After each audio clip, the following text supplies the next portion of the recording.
Bab 706. Semuanya jadi di luar kendali. Mendengar perkataan Sander, wajah Master Z terlihat ragu. Mau harga diri, tidak tahu malu.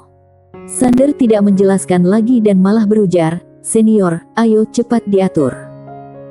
Master Z melirik Sander, tidak bertanya lebih lanjut lagi dan langsung memanggil, "Sini kamu." Segera, seorang pria muda masuk perlahan. Tuan Z memerintahkan, bawa Tuan Ye ke Wisma untuk beristirahat. Pemuda itu melirik Sander, mengangguk sedikit, lalu berbalik dan pergi. Master Z mengernyit. Sander berujar, "Tidak perlu, aku akan beristirahat di pohon kuno di pintu masuk negeri roh kuno. Senior bisa memberitahu aku sesudah selesai diatur." Sesudah itu, dia berbalik dan pergi. Dia juga tidak mau tinggal di negeri roh kuno. Dia hanya akan kesal kalau tinggal di sini. Melihat Sander pergi, Master Z tidak banyak bicara. Dia juga tahu kalau Sander pasti akan mendapat banyak masalah. Dengan tinggal di luar, justru tidak akan begitu merepotkan. Master Z menoleh untuk melihat pemuda di sampingnya. "Sunar, kapan kamu begitu tidak sopan?" Pemuda bernama Sunar berujar dengan tenang, "Master Z, orang luar tidak layak tinggal di Wisma Negeri Roh Kuno." Master Z mengangguk, "Mulai sekarang, kamu bukan lagi muridku." Sesudah itu, dia berbalik dan pergi. Sunar terkejut, "Master Z, aku salah apa?" Tuan Z tidak menoleh ke belakang. "Terlalu bodoh." Sunar terdiam. Sesudah Sander meninggalkan klan roh kuno, dia langsung kembali ke pohon kuno di langit berbintang. Walau dia tidak menyukai negeri roh kuno, dia sangat menyukai tempat ini. Karena di sini, tanpa disadari hatinya bisa tenang. Dengan pohon kuno menghadap langit berbintang di belakangnya, dia bisa melihat langit berbintang saat melihat ke atas. Sander duduk di bawah pohon kuno dan perlahan menutup matanya. 10 tahun. Masih ada waktu kurang dari 5 tahun hingga bencana kosmik terjadi. Sebenarnya dia sedikit bingung. Kalau bencana kosmik terjadi, apa akan berdampak pada negeri roh kuno ini? Dia tidak tahu, tapi yang bisa dia yakini adalah alam semesta nyata dan alam semesta Guanxuan pasti akan tamat. Sander mendadak berujar pelan, "Tuan Pagoda, sebenarnya bibi bergaun polos bisa menyelesaikan bencana kosmik, kan?" Pagoda kecil hanya diam. Sander tersenyum sambil berujar, "Tadinya, aku pikir dia tidak bisa melakukannya, tapi sekarang, seharusnya tidak sulit baginya untuk membereskan bencana kosmik, kan?" Pagoda kecil berujar dengan tenang, "Kalau begitu beritahu aku kenapa dia tidak membereskannya." Sander berujar dengan sungguh-sungguh, "Dia menungguku membereskannya." Pagoda kecil berujar, "Ini hanya salah satu alasannya. Ada alasan lain, yaitu ada beberapa hal yang juga tidak bisa dia selesaikan. Dengan kata lain, walau dia bisa menyelesaikannya, dia mungkin tidak akan pergi menyelesaikannya." Sander berujar dengan berat, "Maksud Tuan Pagoda adalah bibi bergaun polos tidak melihat masalah dari sudut pandang manusia." Pagoda kecil berujar dengan tenang, "Tidak hanya bibi bergaun polos, tetapi juga Putih dan Eria. Apa menurutmu mereka takut dengan bencana kosmik? Tidak, ketika bencana kosmik datang, mereka mungkin malah akan senang." Sander terdiam. Pagoda kecil menghela nafas. Penjarahan, makhluk di setiap alam semesta terlalu kejam dalam menjarah alam semesta. Kalau ini terus berlanjut, tidak ada alam semesta yang bisa bertahan. Kalau kamu melihatnya dari sudut pandang penonton, sebenarnya bencana kosmik adalah bencana bagi semua makhluk hidup. Hukumannya juga sejalan dengan sebab dan akibat dari reinkarnasi. Sander menghela nafas. Pagoda kecil mendadak berujar, "Kamu bilang sebelumnya kalau kamu mau mencoba sebuah metode. Metode apa itu? Bisakah kamu memberitahuku?" Sander tersenyum sambil berujar, "Lain kali saja." Pagoda kecil berujar, "Apapun yang terjadi, kamu bisa memikirkannya seperti ini. Ini adalah ujian yang diberikan kepadamu oleh bibi bergaun polos, ayahmu, dan kakekmu. Kalau kamu bisa membereskan masalah ini, mereka pasti akan sangat senang, dan kalau kamu tidak bisa, tidak masalah juga, mereka akan mengurusnya." Sander tertawa, "Tuan Pagoda, kamu memberitahuku hal ini, apa kamu tidak takut aku tidak akan punya motivasi lagi? Pagoda kecil berujar, sebenarnya, kamu tahu semuanya. Sander tersenyum dan tidak berujar apa-apa. Pagoda kecil juga menghela nafas, anak ini terlalu pintar untuk dibodohi. Sander berbaring, lalu menatap langit berbintang yang dalam. Tuan Pagoda, setiap orang mempunyai ambisi, dan Anda tentu juga demikian. Apa ambisi Anda?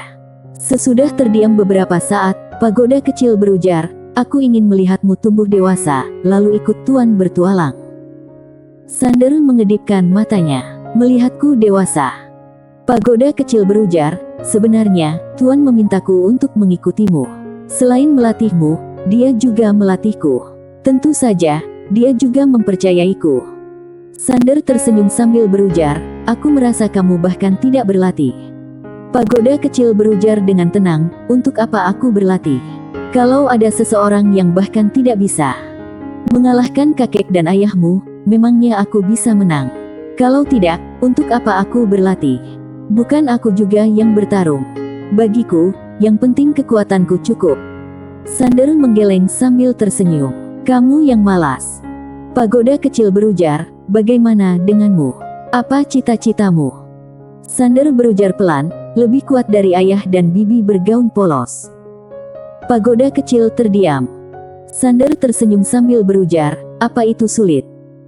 Pagoda kecil berujar, mungkin saja untuk menjadi lebih baik dari ayahmu, tapi menurutku agak sulit untuk menjadi lebih hebat dari bibi bergaun polos.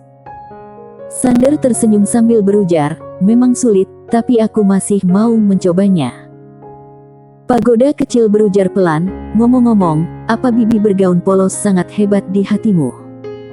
Sander terdiam dan senyumnya perlahan menghilang. Lebih hebat dari bibi bergaun polos. Hanya memikirkannya saja sudah membuatnya merasa sangat tidak berdaya. Pagoda kecil berujar, sepertinya ada sedikit pengaruh. Sander mengangguk, seolah sedang memikirkan sesuatu. Dia mendadak bertanya, apa ayah tidak bisa mengalahkan bibi bergaun polos? Pagoda kecil berujar dengan tenang, apa kamu tidak lihat ayahmu dan bibi bergaun polos? Bibi bergaun polos mempunyai kenangan, tetapi ayahmu tidak. Apa kamu mengerti? Sander tercengang. Brengsek. Untuk pertama kalinya, dia menemukan kalau Tuan Pagoda hebat juga. Pagoda kecil berujar, sebenarnya, aku setuju dengan apa yang kamu katakan sebelumnya. Sander sedikit penasaran. Kata apa? Pagoda kecil berujar, itu adalah setelah keilahian. Sander berujar dengan berat, sifat manusia. Pagoda kecil berujar, aku pikir tidak ada gunanya dalam sifat manusia tanpa mengalami keilahian. Ini seperti, kalau kamu terbiasa makan makanan lezat, lalu kembali makan hidangan biasa, kamu akan menemukan kalau hidangan biasa itu enak sekali. Tapi, kalau kamu selalu makan makanan hambar dan belum pernah mencicipi makanan lezat, apa kamu akan merasa makanan hambar itu enak? Sander berujar dengan sungguh-sungguh, maksudmu adalah hanya sesudah mengalami puncak barulah kamu memenuhi syarat untuk mengejar hal-hal biasa, alih-alih hanya menjadi orang biasa. Pagoda kecil berujar, itulah maksudnya, jadi tebakanku adalah kalau keilahian hanyalah latihan dari sifat manusia. Kamu adalah manusia sekarang, jadi posisimu adalah manusia, tetapi ketika kamu mencapai keilahian suatu hari nanti, kamu masih bisa melihat dari sudut pandang manusia, itu sungguh luar biasa. Tentu saja, itu hanya spekulasiku. Sander terdiam. Pagoda kecil menambahkan, kalau tebakanku tidak salah, Wan sudah sangat hebat, karena sesudah mengalami keilahian, dia akhirnya memilih sifat manusia. Sangat disayangkan orang yang dia sukai mengejar keilahian sehingga meninggalkan kemanusiaannya sendiri. Kalau tidak, menurutku dia pasti akan mampu mengembalikan rasa kemanusiaannya. Sander menghela nafas. 1. Memang benar, kalau Kina tidak memilih untuk menempuh jalan besar, Wan akan mampu memperlihatkan kemanusiaannya sepenuhnya dan tidak akan memilih untuk berperang. Mungkin baginya, keilahian dan kemanusiaan sudah tidak ada artinya lagi. Orang yang dia cintai bukan lagi orang yang sama seperti dulu. Kalaupun naik level lagi, apa gunanya? Contohnya bibi bergaun polos. Kalau bibi bergaun polos tidak menemukan ayah, Pagoda kecil melanjutkan, jadi, aku pikir kamu akhirnya harus memasuki ranah Shinto dan mencoba keilahian. Sander tersenyum sambil berujar, Tuan Pagoda, apa kamu tidak takut aku akan menjadi orang yang tidak berperasaan dan tidak mempunyai keinginan? Pagoda kecil berujar, aku rasa tidak. Sander bertanya dengan penasaran, kenapa? Pagoda kecil tersenyum sambil berujar, kamu sangat hebat, bakatmu tidak lagi kalah dengan Wan dan ayahmu. Jadi, menurutku walau kamu akan menghadapi masalah besar di masa depan, masalahnya pasti tidak akan di sini. Sander tersenyum sambil berujar, Tuan Pagoda, kamu terlalu meninggikanku. Pagoda kecil berujar dengan serius, aku sendiri yang membesarkanmu dan melatihmu. Bahkan kalau pencapaian akhirmu tidak sebaik bibi bergaun polos, pasti kurang lebih sama.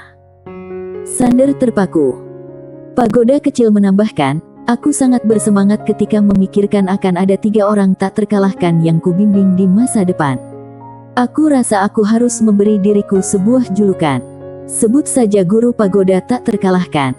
Nama panggilan ini bagus. Hahaha. Sander menggeleng sambil tersenyum. Dia bisa melihat kalau ini adalah cita-cita Tuan Pagoda. Tanpa mengobrol dengan Tuan Pagoda, Sander kembali ke Pagoda kecil. Dia mulai berlatih. Maya sudah mencapai ranah Shinto, dia sekarang baru akan mencapai ranah leluhur. Ranahnya masih terlalu rendah. Selain itu, dia juga mau melatih pedang tunda miliknya. Keterampilan pedang ini bisa membunuh dalam sekejap kalau dilatih dengan baik. Dia tidak tahu kalau sekarang ini negeri roh kuno sudah mulai gempar.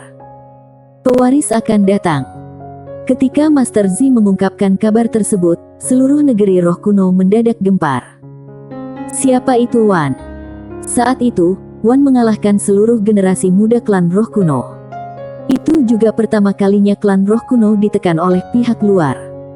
Dan bahkan jika mereka ingin menanggapi penghinaan ini, mereka tidak punya kesempatan, karena yang satu menjadi lebih kuat. Namun sekarang, mereka akhirnya punya kesempatan untuk membalas dendam. Penerus Wan ada di sini. Apa artinya? Mengalahkan penerus Wan, itu sama dengan balas dendam. Ini adalah kesempatan sekali seumur hidup. Alhasil, para jenius di seluruh negeri roh kuno bergegas menuju kuil roh kuno, berharap bisa bertemu dengan pewaris Wan tersebut sebentar. Di kuil roh kuno, Master Z terlihat memasang wajah masam, karena dia meremehkan gelar pewaris Wan. Banyak anggota klan roh kuno yang mau mendapat kesempatan menjadi terkenal selamanya. Hampir semua jenius dari klan roh kuno sedang dalam perjalanan. Segalanya menjadi sedikit di luar kendali. Bersambung.